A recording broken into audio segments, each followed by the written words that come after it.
Bonjour frères et sœurs bien-aimés, comme d'habitude par la grâce de Dieu, ici le frère Dega, je vous salue au nom du Tout-Puissant, le Seigneur Jésus-Christ.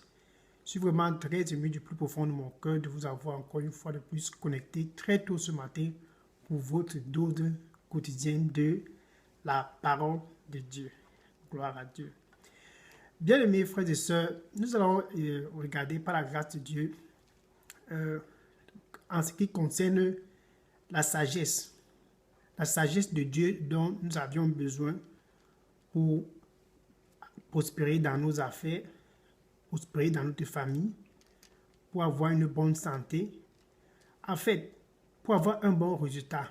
Donc, frères et sœurs, si tu manques de bons résultats, ouvre bien tes oreilles et écoute ce que le Seigneur a préparé pour toi ce matin. Car la sagesse appartient à Dieu. Allons-y dans la parole de Dieu, comme d'habitude. Dans le livre de Jacques, chapitre 1, verset 5. Jacques 1, verset 5, le Seigneur dit, si quelqu'un manque de la sagesse, qu'il demande à Dieu qui donne libéralement à tous, sans distinction, en fait, sans distinction, et il le lui donnera. Donc si tu manques, demande à Dieu. Il donne libéralement à tous sans distinction. Donc la sagesse, en fait, que tu as besoin pour avancer dans tes affaires, la sagesse que tu as besoin pour diriger ta famille, la sagesse que tu as besoin pour avancer dans ta carrière, demande à Dieu car il le donne libéralement. Regardons un peu ces exemples des gens qui ont demandé la sagesse concernant des situations dans lesquelles ils se trouvaient. Dans 1 Chronique chapitre 4, verset 9 à 10. 1 Chronique chapitre 4, verset 9 à 10. Nous avions cet exemple de Jabez. Il venait d'une famille qui était complètement englouffée dans la pauvreté. Il n'y avait pas moyen que quelqu'un de cette famille puisse prospérer. C'est comme ça que Jabez, il a fait un peu de recherche, il a demandé à Dieu de la sagesse pour connaître l'histoire de sa famille et il a compris que sa famille était dans l'obscurité totale. Dieu lui a révélé cela. C'est comme ça qu'il a crié à Dieu afin que l'histoire de sa famille puisse changer à partir de lui. Donc Dieu a vu la prière agonisante de Jabez. C'est comme ça qu'il a répondu à la prière de Jabez. Et Jabez a commencé à prospérer. Ça peut être le cas pour toi, mon frère, ma soeur. Il faut demander à Dieu de te révéler l'histoire de ta famille afin que tu puisses savoir l'homme fort qui tient captif ta famille dans la pauvreté, afin que tu puisses savoir l'homme fort qui tient captif toute ta communauté, afin que tu puisses savoir en fait les secrets de ce qui vous tient captif pour que vous puissiez sortir de cette pauvreté, comme Jabez est sorti de la pauvreté. Regardez encore cet exemple dans 2 Rois, chapitre 5, verset 13 à 14. 2 Rois, chapitre 5, verset 13 à 14. C'est l'histoire de ce général des armées de la Syrie, au temps du prophète Élisée, Naaman. C'est un général, le général Naaman est un général très puissant. La Bible le décrit comme quelqu'un de vraiment influent dans l'armée et que quand il passe, il y a vraiment, les gens tremblent vraiment parce que c'était un général très important, mais seulement il avait un problème. Il était lépreux. Il avait une petite fille servante dans sa maison qui lui a conseillé d'aller voir le prophète Élisée. Donc le prophète Élisée, par la sagesse de Dieu, lui a dit, va dans la rivière, tu te trempes 7 fois. Et quand tu vas sortir la 7e fois, tu seras guéri de ta lèpre. Naaman n'a pas voulu écouter, bon, il s'est fâché, mais en fait, un de ses serviteurs a dit, tu ne perds rien, essaie pour voir si ça va marcher. C'est comme ça qu'il a essayé, il s'est plongé dans la rivière. 7e fois qu'il se plongeait, puis ressortait, sa peau était devenue claire. Il n'avait plus de lèpre. Donc tu vois comment, par la sagesse de Dieu, qu'on ne peut pas comprendre, Élisée a pu donner une parole de connaissance à Naaman et qui semblait même insensé. Il a fallu que Naaman a résisté, mais à la fin, il a constaté que les voies de Dieu sont vraiment, ne sont pas compréhensibles. Donc, il faut aller devant le Seigneur. Mon frère, ma soeur, toi qui m'écoutes ce matin, demande au Seigneur de t'aider. Ouvre ton cœur afin que le Seigneur puisse intervenir dans ta vie comme dans la vie de Naaman. Peut-être que tu n'as pas de lèpre, mais le Seigneur te demande ce matin, qu'est-ce qui trouble ta paix? Quel est ce report de l'hôpital qui trouble ta paix? C'est ce que le Seigneur te demande ce matin. Pose ce report de l'hôpital devant le Seigneur et crie afin qu'il puisse te parler, afin qu'il puisse te donner la sagesse pour pouvoir être guéri, la sagesse ou l'instruction à prendre, comme il a donné l'instruction à Naaman, afin qu'il puisse être guéri. Donc tu dois ouvrir ton cœur et recevoir le Seigneur, recevoir une parole de sagesse du Seigneur pour pouvoir avoir l'instruction idéale pour ta guérison, comme Naaman en a reçu des instructions du prophète Élisée. Ouvre ton cœur et demande à Dieu de te donner une parole, par sa parole, afin que tu puisses recevoir ta guérison. Revenons encore toujours dans la Bible, on va prendre ce cas de Josué. Josué chapitre 6, verset 1 à 5. Josué était confronté devant le mur de Jéricho. Comment est-ce qu'il fallait gagner la ville de Jéricho? Dieu lui a donné une instruction vraiment simple.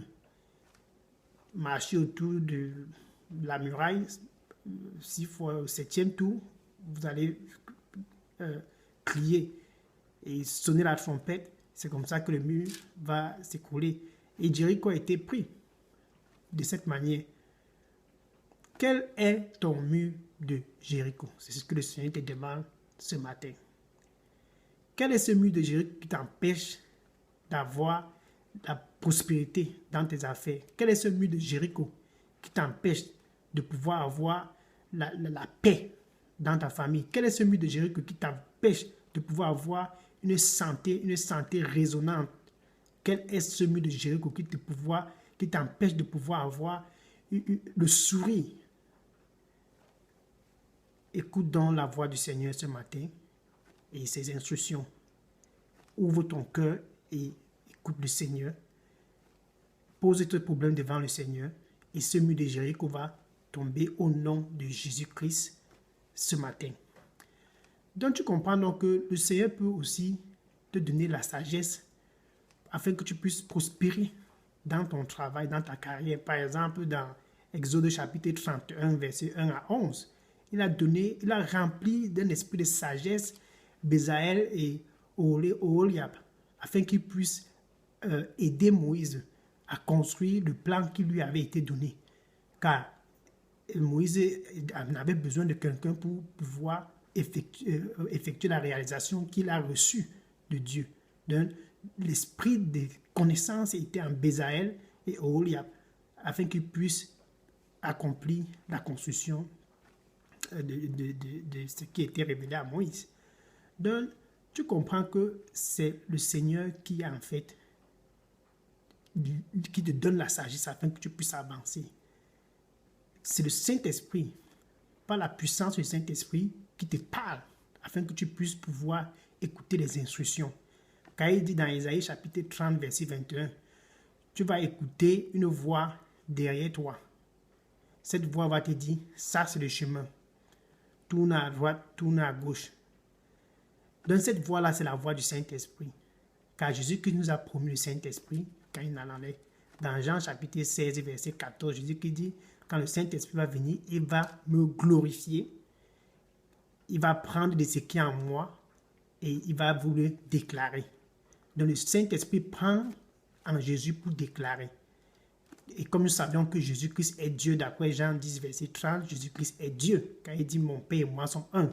Donc tu vois, il y a un système d'interchange entre Dieu, Jésus et le Saint-Esprit. C'est en fait eux qui te donnent la sagesse.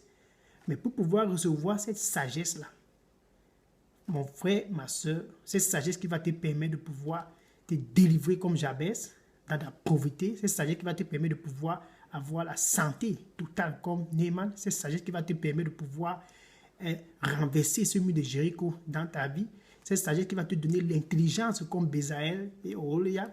Tu as besoin d'être né de nouveau, mon frère, ma soeur. Jean 3, verset 3, tu dois être né de nouveau.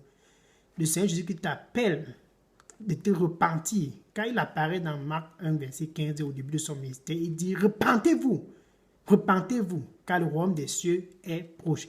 Et croyez à la bonne nouvelle. Donc, repens-toi ce matin et crois à la bonne nouvelle. Jésus-Christ, c'est le même hier, aujourd'hui et pour toujours. Ce qu'il a fait dans le passé, il est toujours capable de le faire. Le Saint-Esprit est toujours en action et le Saint-Esprit continue de parler. Donc, repens-toi et accepte le Seigneur Jésus dans ta vie. Quand il est à l'entrée de ton cœur et il frappe. Révélation 3, verset 20, il frappe. Est-ce que tu veux ouvrir ton cœur très tôt ce matin et recevoir le Seigneur Jésus-Christ pour pouvoir connaître ses secrets de ta famille? Recevoir le Seigneur Jésus-Christ pour pouvoir avoir cette intelligence, cette sagesse de Dieu. Tu vas dire après moi ceci. Merci Seigneur pour la vérité que tu me donnes ce matin. Pardonne-moi de mes péchés. Nettoie-moi avec ton précieux sang et accorde-moi la grâce d'être ton fils ou ta fille ce matin. Je te remercie pour la vérité et accorde-moi la grâce de marcher dans tes voies à partir d'aujourd'hui. Au nom de Jésus. Amen. Mon frère, ma soeur, il y a une joie totale dans le ciel pour la décision que tu viens de prendre. Et moi aussi, d'ailleurs, je suis vraiment très comblé pour cette décision que tu viens de prendre. Car c'est la bonne décision pour pouvoir avoir la sagesse qui va te faire prospérer dans tes affaires, la sagesse qui va te donner l'intelligence pour pouvoir avancer dans ta carrière, la sagesse qui va te donner l'intelligence pour pouvoir avoir la bonne direction, pour pouvoir avoir le bon chemin. Car Jésus-Christ, c'est lui qui va te montrer ce chemin. Il est le chemin, en fait, il est la vérité, il est la vie. Il n'y a point autre chemin par Dieu, pour le ciel que par lui. Donc, ta décision est la bonne.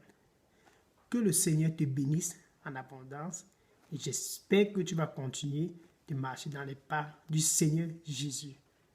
Amen. Sois béni, mon frère, ma soeur. Amen.